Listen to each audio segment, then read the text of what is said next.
When you think back on your birthdays or past holidays, what are some of your favorite gifts that you've received? Why are those gifts so special to you? For me, the gifts that have meant the most are the gifts that only somebody who really knows me well could have gotten me. They speak to a deep and a special relationship, and each time I interact with that gift again, it reminds me of the giver and the fact that they care about me.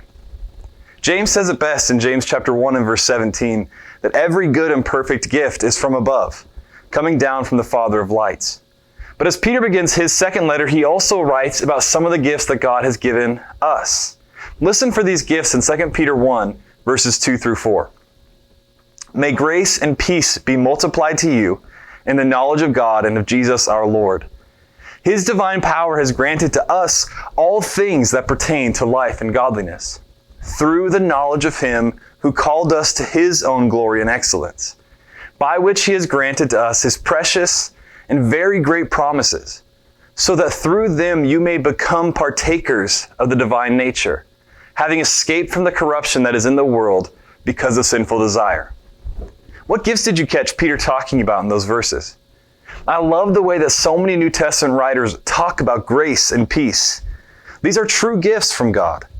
Through God's grace, we have salvation and His Word, but grace also brings with it the ideas of goodness, kindness, and compassion.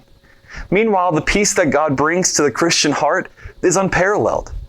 God has also granted or given to us all things pertaining to life and godliness. Everything we need to live, both physically and spiritually, God has provided for us. Lastly, Peter mentions the precious and very great promises that have been granted to us. There are so many promises of our Lord for us. Promises of forgiveness, of life, of protection, of support, of care, of growth, and the list goes on. God's gifts are perfect because He knows everything that truly matters to us.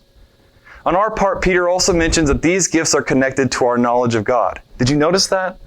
After he mentions grace and peace being multiplied, it's in the knowledge of God and of Jesus our Lord.